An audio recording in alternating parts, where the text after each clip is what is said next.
सूक्ष्म शरीर मानव शरीर का एक अदृश्य पहलू है। यह मन शरीर द्वैतवाद के खिलाफ है, जो पश्चिमी विचारों पर हावी रहा है। सूक्ष्म शरीर को अंतर्वाहक या मनमय शरीर भी कहा जाता है। यह प्राचीन भारतीय दर्शन से ली गई एक अवधारणा है। जैसे सूक्ष्म शरीर में मन, बुद्धि, 5 कर्मेंद्रियां, 5 ज्ञानेंद्रियां, 5 प्राण होते हैं। सूक्ष्म शरीर अपंचीकृत 5 महाभूतों से बनता है। सूक्ष्म शरीर गतिशील होता है और सेकंडों में कहीं भी जा सकता है। सूक्ष्म शरीर का पोषण प्राणायाम से होता है। सूक्ष्म शरीर पुनर्जन्म का कारण भी है। सूक्ष्म शरीर को समझने से ज्यादा संतुष्टपूर्ण जीवन मिलता है। सूक्ष्म शरीर को बाहर निकालने के लिए किसी योगी के मार्गदर्शन या वेदांत के अनुसार साधना की जाती है। सूक्ष्म शरीर को तेजस शरीर या औरा भी कहा जाता है। सूक्ष्म शरीर 3 कोषों प्राणमय कोष, मनोमय कोष और विज्ञानमय कोष में रहता है।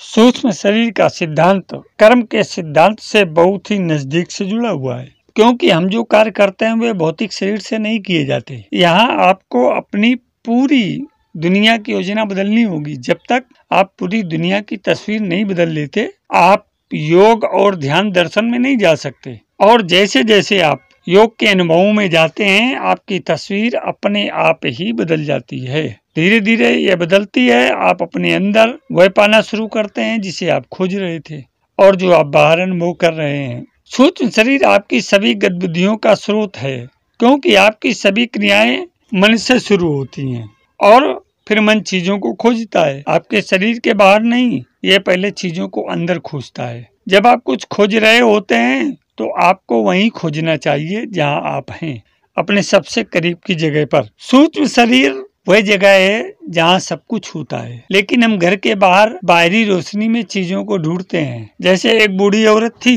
जो सिलाई का काम करती थी और उसकी नजर बहुत कमजोर हो रही थी। हमारे देश में कुछ समय पूर्व गाँव में पर्याप्त विद्युत व्यवस्था नहीं थी। कभी आपके पास रोशनी है, कभी बाहर रोशनी है, कभी घरों में नहीं होती, पास बाहर होती है। यह महिला सड़क पर एक लैंप के नीचे झुकी हुई थी और मिट्टी में कुछ ढूंढ रही थी। कोई उसके पास से गुजरा तो उसने पूछा, आप क्या ढूंढ रही हैं? तो उसने बताया, मेरी सुई खो गई है, मैं उसे ढूंढ रही हूँ। उसने उस बुढ़िया के ढूंढने में मदद करने का प्रयास किया। अपनी चारों तरफ रोशनी में बहुतेरा ढूंढा पर वहाँ सुई नहीं मिली। उसने पूछा, क्या आपको यकीन है कि ये यहीं गिरी है? उसने कहा, नहीं, ये मेरे घर में गिरी, लेकिन घर में रोशनी नहीं है, इसलिए मैं इसे वहां ढूंढ रही हूँ जहाँ रोशनी है। तो मेरी कहने का अर्थ आप समझ गए होंगे। लेकिन मन जब भी छोटी से छोटी चीज के लिए आगे बढ़ाना चाहता है तो सबसे पहले सूक्ष्म शरीर के दायरे में जाता है। ये बाहर की खुशबू को पहचानने के लिए नाक को आदेश भेजने से पहले अपनी खुशबू की क्षमता को जोड़ता है। इसी वजह से सेक्स के लिए संस्कृत भाषा के कुछ शब्द अनंग अर्थात शरीर रहित, गैर भौतिक आग्रह है। एक और शब्द है मनोज, मन से पैदा होने वाला। चीजें पहले मन में सूक्ष्म शरीर में होती हैं। ऊर्जा की कुछ धाराएं हैं जो जागृत हो जाती हैं और फिर बाहर की ओर प्रक्षेपित होती हैं। इसलिए अगर आप कर्म के सिद्धांत, हमारे कार्यों और प्रक्रियाओं को समझना चाहते हैं तो आपको सूक्ष्म शरीर को समझना होगा। अब ब्रह्मांड में कुछ ऐसे नियम है जिन्हें मैं ब्रह्मांडीय नियम कहता हूँ। ये नियम ज्ञान की सभी शाखाओं, आध्यात्मिक या भौतिक पर लागू होते हैं। ये नियम सभी ज्ञान की सभी शाखाओं में सत्य हैं। उदाहरण के लिए न्यूटन की गति का तीसरा नियम, एक दिशा में प्रत्येक गति के लिए विपरीत दिशा में भी गति होती है। वायु गतिकी में पहला सिद्धांत आपके जहाज चलाने का पहला सिद्धांत, एक दिशा में प्रत्येक गति के लिए विपरीत दिशा में भी गति होती है। ये वास्तव में कर्म के ब्रह्मांडी नियम का एक रूपांतर है। एक दिशा में किसी भी क्रिया के लिए विपरीत दिशा में प्रतिक्रिया होती ही है और ये गति पर लागू होता है, ये मनोविज्ञान पर लागू होता है, ये ध्यान पर लागू होता है, किसी भी चीज पर। एक दिशा में किसी भी क्रिया के लिए विपरीत दिशा में प्रतिक्रिया होती है। ये बहुत सरल है। तो कर्म का नियम कैसे काम करता है? हम जानते हैं कि जीवन में हमने जो कुछ भी किया है वह सब हमारे अंदर कहीं न कहीं मौजूद है। हमने अपनी आंखों के कोने से जो कुछ भी देखा है, क्षणभंगुर नजरों से देखा है, आपने जो कुछ भी सुना है, आपने जो कुछ भी किया है, हर बार जब आप अपने हाथ हिलाया है, कहीं न कहीं उस अनुभव या उस क्रिया की छाप आपके सूक्ष्म शरीर में रह जाती है। क्रियाएं वे हरकतें हैं जो आपसे दूसरों की ओर जाती हैं। अनुभव वे चीजें हैं जो बाहर से आपकी ओर आती हैं। सक्रिय इंद्रियों के साथ क्रियाएं संज्ञानात्मक इंद्रियों के माध्यम से अनुभव होती हैं। संस्कार वे प्रक्रियाएं हैं जो आपके सभी कार्यों और अनुभवों के परिणाम स्वरूप सूक्ष्म शरीर में होती हैं। आपके मस्तिष्क में अल्पकालिक स्मृति हो सकती है, लेकिन उससे कहीं अधिक गहरी बात है। अब आप कहेंगे तो क्या सूक्ष्म शरीर अवचेतन मन का पर्याय है? इसका उत्तर है नहीं। अवचेतन मन सूक्ष्म शरीर के कार्य का एक हिस्सा है। संस्कार और कर्म में क्या अंतर है? कर्म शब्द का शाब्दिक अर्थ है क्रिया। संस्कार का अर्थ है अंदर छोड़े गए संस्कार। सूक्ष्म शरीर में छोड़े गए आपके कार्यों और अनुभवों के संस्कारों को संस्कार कहा जाता है। क्रियाएं कर्म 3 प्रकार के होते हैं। ये पुनर्जन्म में विश्वास के दृष्टिकोण से है। लोग मुझसे पूछते हैं कि क्या आपके दर्शन में मृत्यु के बाद जीवन है?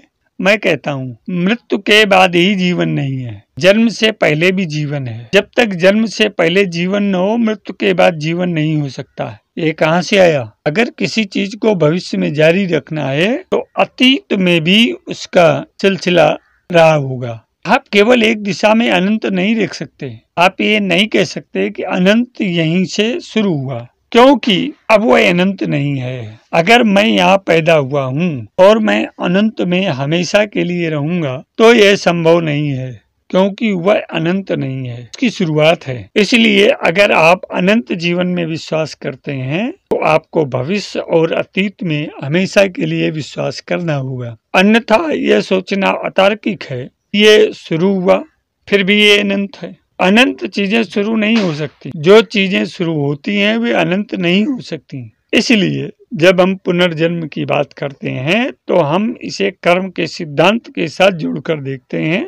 दोनों एक ही हैं। तो आपके पास 3 तरह के कर्म हैं। पहले प्रकार को प्रारब्ध के रूप में जाना जाता है, जो आपके पिछले जन्मों में किए गए कर्मों का योग है, जिसके आधार पर आपका वर्तमान जीवन निर्धारित हुआ है। उदाहरण के लिए मृत्यु के समय यह आपके कर्मों का योग है जो आपकी आंखों के सामने आता है। आप जानते हैं कि लोग मृत्यु के समय असंगत हो जाते हैं। ये असंगत नहीं है, ये उस घर से निकलने जैसा है जहाँ आप 60, 70, 80, 100, 20, 50 आपकी मृत्यु के समय उम्र साल से रह रहे हैं। अब अगर आप 7 साल, सिर्फ 7 साल एक घर में रहे हैं और आप चले जाते हैं तो क्या होता है? आपके बच्चे की एक छोटी टूटी हुई गुड़िया कहीं मिल जाती है, आपका कोई खोया हुआ रुमाल, आपको बहुत पसंद आने वाले हार के मोती, और भगवान जाने उसका क्या हुआ। ये सभी चीजें बाहर आ जाती हैं। सभी संस्कार, तहखाने से छिपी हुई सभी चीजें वे सभी बाहर आ जाती हैं। मृत्यु के समय आपके सभी कर्मों का योग आपकी आंखों के सामने एक फिल्म की तरह चमक उठता है। इसलिए यदि आप यह तय करना चाहते हैं कि किसी व्यक्ति की मृत्यु कैसी होगी तो देखें कि उसके पूरे जीवन का कुल योग क्या है। एक प्रश्न का उत्तर सभी जन्म है, लेकिन बेशक इस वर्तमान शरीर की मृत्यु के समय इस जीवन के संस्कार ही सबसे प्रबल होते हैं। यदि आप ये तय करना चाहते हैं कि किस तरह की मृत्यु चाहिए तो मन बना लें कि आप किस तरह की मृत्यु चाहते हैं। अपने दैनिक जीवन के संस्कारों और कार्यों के योग को बदलकर अभी से इसकी योजना बनाएं। एक दूसरे प्रश्न का उत्तर, मुझे यकीन नहीं है, मुझे लगता है कि कुछ महीनों में मृत्यु भी बहुत से लोगों के लिए एक दर्दनाक अनुभव है, लेकिन मृत्यु की वास्तविक प्रक्रिया बहुत शांतिपूर्ण हो सकती है। इसलिए अपने वर्तमान जीवन के योग के आधार पर आप ये निर्धारित करते हैं कि अगला जीवन कैसा होगा, यानी आप किस प्रजाति में जन्म लेंगे, उस विशेष प्रकार के शरीर में आपका जीवन काल कितना होगा, और तीसरा, उस जीवन काल के दौरान आपको किस तरह का सुख या दुख मिलेगा। एक तीसरे प्रश्न का उत्तर, हाँ, कुछ अधूरी लालसाएं अच्छी या बुरी बहुत मजबूत संस्कार छोड़ जाती हैं, क्योंकि जब हम क्रियाओं और अनुभवों की बात करते हैं तो वास्तव में मुख्य रूप से हम मन में क्या होता है इसकी बात करते हैं। इसलिए यदि आपके पास कोई लालसा या तीव्र इच्छा है तो ये किसी न किसी तरह से इस जीवन में या अगले जीवन में बाहर आनी ही चाहिए, क्योंकि जब भी आप कोई विचार सोचते हैं तो आप एक बीज बोते हैं और उस बीज को फल अवश्य मिलना चाहिए। जब भी आप कोई विचार सोचते हैं तो इससे कोई फर्क नहीं पड़ता कि आपने कितना हल्का बीज बोया है, और आपके बगीचे का कुल योग आपके फलों का कुल योग है। अब 3 प्रकार के कर्म, प्रारब्ध, पिछले जन्म के कर्म जिसके परिणाम स्वरूप आप इस जीवन में आए हैं, जिसे अब आप बदल नहीं सकते। फिर आपके दूसरे प्रकार के कर्म है जिन्हें संचित के रूप में जाना जाता है, जो आपके द्वारा किए गए कार्य या आपके द्वारा एकत्रित किए गए अनुभव या आपके द्वारा इस जीवन में अब तक एकत्रित किए गए संस्कार हैं। अब आपने जो किया है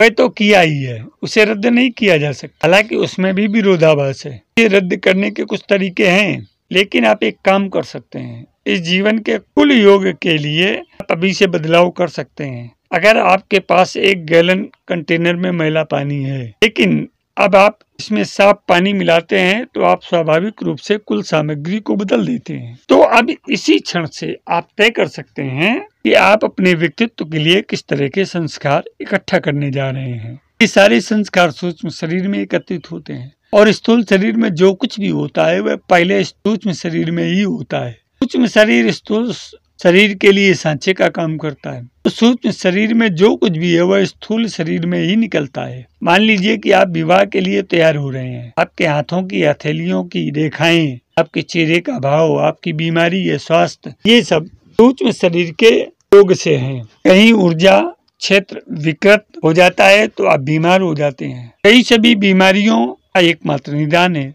चिकित्सक मुझसे सहमत हो सकते हैं या नहीं भी हो सकते हैं, लेकिन योग चिकित्सा पद्धति में पहला सिद्धांत यह है, बीमारी विकृत ऊर्जा क्षेत्र से आती है और यह सूक्ष्म शरीर से होती है। आपके शरीर की हर रेखा सूक्ष्म शरीर में हो रही किसी अन्य चीज की अभिव्यक्ति है। आपके आकार, रूप, विन्यास में आपका व्यक्तित्व दिखाई देता है। अब मैं आपको कर्म और सूक्ष्म शरीर के एक साथ काम करने का उदाहरण दे रहा हूँ।